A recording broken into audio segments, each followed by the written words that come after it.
დღეს ბათუმის საქალაქო სასამართლოში ნეტგაზეთისა და ბათუმელების დამფუძნებლის პოლიტპატიმარ მზია ამაღლობელის სასამართლო პროცესი გაიმართა. საქმეს სანქცირებული მოსამართლე ნინო სახელაშვილი განიხილავს. თომას ესწრებოდა თავად ამაღლობელიც, რომელიც პროცესის დასრულების შემდეგ კვლავ საპატიმროში გადაიყვანეს. დღეს სასამართლო პროცესზე პროკურატურის მიერ წარდგენილი 3 მოწმე პოლიციელი გამოიკითხა. პირველმა კითხვებს აჭარის პოლიციის დეპარტამენტის საგამოძიებო სამმართველოს უფროსმა გამომძიებელმა ლევან გოგმაჩაძემ უპასუხა. გოგმაჩაძის თქმით, მან მიიღო ინფორმაციული პატაკი, სადაც ასახული იყო, რომ პოლიციელზე თავდასხმა მოხდა. როგორც გამომძიებელი ამტკიცებს, მან 353 პრიმამუხლის პირველი ნაწილით გამოძიების დაწყება პატაკის საფუძველზე გადაწყვიტა და ამის შემდეგ პროკურორსაც აცნობა. 12 იანვარს ღამის საათებში, პირველი საათი ზუსტად აღარ მახსოვს, დავეწერა გიორგი კავსაძე ჩემი უფროსისაგან პატაკი, ინფორმაციული პატაკი, რადგანაც უნდა დამეწყო გამოძიება, რომელშიც ასახული იყო ის შინაარსი, რომ პოლიციელზე მოხდა თავდასხმა და ასევე მან როდესაც პატაკი დამაწერა რეზოლუცია და გადმოცა, მითხრა რომ მზია ამაღლობელი იყო დაკავებული ფაქტობრივად 353 პრიმამუხლის პირველი ნაწილი. მე აღნიშნული პატაკის შინაარსიდან გამომდინარე გადავწყვიტე რომ დამეწყო გამოძიება 353 პრიმამუხლის პირველი ნაწილით, რის თაობაზეც ვაცნობებ ჩემ უშუალო პროკურორს, რომელმაც ასევე დამეთანხმა და დავიწყე გამოძიება პოლიციის თავდასხმის ფაქტზე 353 პრიმამუხლის პირველი ნაწილი. თუ იყო უშუალო პატაკში ბედრაგერაძის მიერ მითითებული მისზე გახოცილდა თავდასხმა. კი, პატაკში იყო მითითებული აჭარის პოლიციის დეპარტამენტის ბათუმის საქალაქო სამმართველოს უფროსი ირაკლი გეგუაძეზე მოხდა ფიზიკური შეურაცხყოფა. ბრალდების მხარისთვის კითხვებზე პასუხის გაცემის შემდეგ ამაღლობელის ადვოკატებმა ლევან გოგმაჩაძეს კითხეს კონკრეტულად ეწერა თუ არა პატაკში სიტყვა თავდასხმა, რაზეც გამომძიებელმა უპასუხა, რომ მოყენებული არ ყოფილა. თქვენ არ გძანეთ, რომ პატაკი დამეწერაო და პატაკში ეწერაო, რომ ბატონ გეგუაძეზე მოხდა თავდასხმა. ასეთი რამე წერია პატაკში ფიზიკური შეურაცხყოფა. მიაყენა ფიზიკური შეურაცხყოფა. იმიტომ რომ აქ პროკურორის უნდა ითქლებოდა თავდასხმა პატაკში წერია ფიზიკური შეურაცხყოფა. ხარისხი დაილახეთ თქვენ კალორიციას მოქმედებაში და რამოდენიმე წუთის კვალიფიკაცია და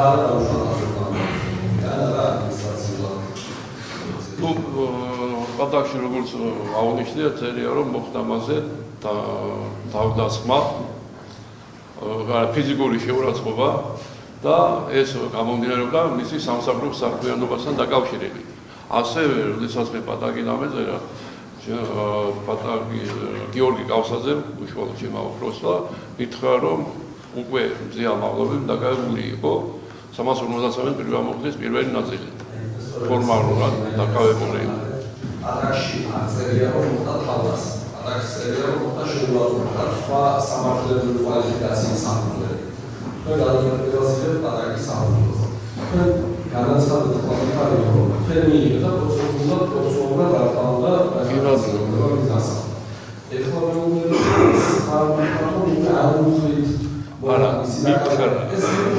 საიდან გაშა ზიასთან მიმართებაში ამ მომენტის მოზედანამდე ეხლა ნუ ახლა თავიდან თუ საიდან გაშა მე არ ვიცი, მაგრამ მხოლოდ მითხრა დავალება არ მიმიღია. დავალება არ მიმიღია, რომ მე პროფესორ გავიგე, რომ 353 პრიმამუხლით იყო ფორმალურად დაკავებული, ფაქტობრივად იყო დაკავებული და ასევე პატაკის შინაარსიდან გამომდინარე. ხდომაზე გამოიკითხა ირაკლი გეგუაძის მოადგილე გიორგი ბჟალოვაც, რომელიც ამტკიცებდა, რომ ირაკლი გეგუაძის შეწითლებული ლოყა საკუთარი თვალით ნახავს. ამაღლობელს ირაკლი გეგუაძეზე თავდასხმას ედავებია. მან ბათუმის პოლიციის უფროს 11 იანვარს ადმინისტრაციული დაკავებიდან გათავისუფლების შემდეგ სახეში ხელი გაარტყა.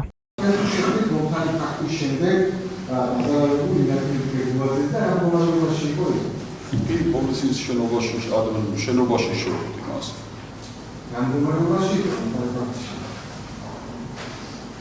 გამდგომარეობაში უნდა ყოფილიყო პოლიცილის რო დაარქვა, გამდგომარეობაში უნდა იყოს. გაცილებული ჰქონდა სახე. დაახლოებით მომხდარი ფაქტიდან 10-15 წუთში. ბჟალოვას სიტყვის საპირისპიროდ ამაღლობელის ადვოკატმა მაიამ წარიაშვილმა დარბაზში გააშვებინა ვიდეოები, რომლებშიც ჩანს, რომ ცილის გაწვნიდან რამდენიმე წუთში გეგუაძეს ლოყა და ყური აწითლებული არ აქვს.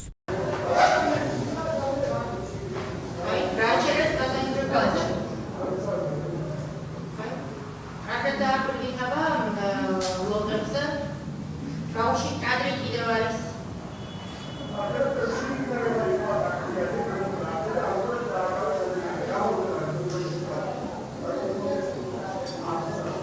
ეს არის? კანადა მარჯვენა ლოყა.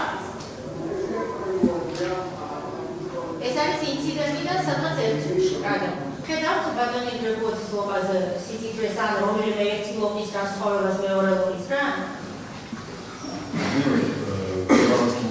10-15 წუთი იყო გასული ინციდენტი და როცა ვნახეთ გემბოზე ადმინისტრაციულ შენობაში. პლანირად ვთხოვს და მან არ გამოჩნდეს. მაგით უნდა ვიმსჯელო? მე რაც ვნახე, მე ის ვთქვი და დავწერე და მაგას დავადასტურე. სასამართლო პროცესის დროს გიორგი ბჟალოვას კითხვები მზია ამაღლობელმაც დაუსვა. დაიმეორებ გასიტყვებით დაგინებთ, როგორც ჩანს ასე ხედავს თქვენ თავს. იმიტომ რომ მე გინება არ ვიცი და მინდა ვისწავლე და თქვენ თავს როგორ ხედავთ, ისე დაგინახოთ მეც, დაიმეორებ. დარბაზიდან რეპლიკა ნუ მესმის. დაიმეორებ ძალიან უფრო, როგორ დაგინებთ და რა სიტყვებით ვიგინებთ. ჩემზე უკეთესად ყველის. გაიმეორებ. იმიტომ ვიდეო არ არსებობს. 50 წლის ხარ. დერსად ვერ ნახავ, ვერც გახურ ოთახში. დერს საგარო სივრცეში. დერსად ვერ ნახავ ჩემს გინებას. არ წვეძებ მე რაც გავიგო და რაც გავიგო. ვიდეო და მინდა თქვენ გავიგონიათ და მინდა ვიცოდე. საკუთარი თავი დავინახოთ. წერა ხო გაიგეთ? არა, მინდა გავიმეორო. ძალიან უფრო პატიმრობითი ქარგა მოსამართლად ვთხოვოთ.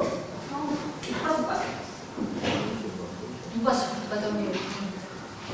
რას იდეა როგორც განმარტეთ, რას საუბრობთ ბატონზე. ერთი წუთი ბატონზია, ერთი წუთი გავიგე პასუხი. გავიგე პასუხი და ვფიქრობ პროცესის ყველა მონაწილემ გაიგო პასუხი არ არის გამიგოს. ბატონზია, გაიგე პასუხი. არ გამიგონია თუ შეიძლება გაიგოს. პასუხი ბატონო გიორგიმ უკვე თქვენ გაგცათ. არ გამიგონია. ძალიან კარგად სხდომის დარბაზში და სხდომის ოფში. მისი პასუხი არის ასახული. ამ კითხვაზე ბატონმა გიორგიმ არაერთგზის გასცა პასუხი და მათ შორის გაბატონო მარიამ არაერთგზის გაიმეორა ეს სიტყვა. ამიტომ შევდები შეკითხვა დასვით. სასამართლო პროცესზე დაცვის მხარემ მოსამართლე ნინო სახელაშვილს შუამდგომლობით მიმართა ადვოკატებმა სახელაშვილს თხოვეს, რომ მზია ამაღლობელს სასამართლო პროცესის მიმდინარეობისას იოლი კომუნიკაციისთვის მათთან გვერდით დაჯდომის საშუალება ჰქონოდა, თუმცა სახელაშვილმა მათი შუამდგომლობა არ დააკმაყოფილა. მისი თქმით, ადვოკატებს ბრალდებულთან კომუნიკაციის შესაძლებლობა შეუზღუდავად აქვთ. განმარტა აღნიშნულ საკითხებთან დაკავშირებით ნამდვილად სწორედ იმ დასაბუთებით, რომ დაცვის მხარეს შეუზღუდავად ჰქონოდა კომუნიკაციის შესაძლებლობა ბრალდებულთან, მოხდა ტექნიკურად აბსოლუტურად სხდომის დარბაზის იმ ფორმით მოწყობა, რა ფორმითაც დაცვის მხარე მიუჩიტა, აბსოლუტურად შეუზღუდავად ადვოკატებს, როგორც პირველივე სხდომიდან ამ წუთამდე არ აქვს რაიმე ფორმის შეზღუდვა კომუნიკაცია იქონია ბრალდებულთან. გარდა აღნიშნული საწინეს სხდომაზე იყო ტექნიკური პრობლემა თქმის გამაცდილებებთან დაკავშირებით. ეს არ იყო აღჭურვილი დღევანდელ სხდომაზე მაქსიმალურად ამ კუთხითაც სასამართლომ იზრუნა, რომ მათ შორის როგორც დამსწრე საზოგადოებას, ასევე მონაწილე პროცესის მონაწილეებს დეტალურად გაიგონ სხდომის განხილვის პროცესში გაკეთებული განმარტებები.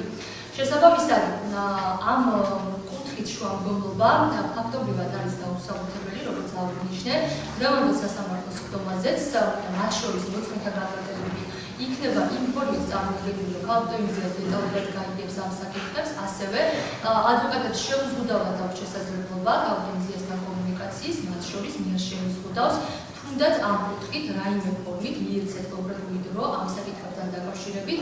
ამიტომ სასამართლოს მიაჩნია, რომ მაქსიმალური ხელშეწყობა ხორციელდება დაცვის მხარისათვის, რომ მათ არ ჰქონდეთ შეზღუდვა ბრალდებულთან კომუნიკაციის. პოლიტპატიმარი მზია ამაღლობელი, რომელიც 11 იანვრის ღამეს ორჯერ დააკავეს პროტესტის ნიშნად 38 დღის განმავლობაში შიმშილობდა. მას ბრალის დამტკიცების შემთხვევაში 4-დან 7 წლამდე პატიმრობა ემუქრება. მედია მენეჯერის მომდევნო სასამართლო პროცესი 14 აპრილს დაინიშნა.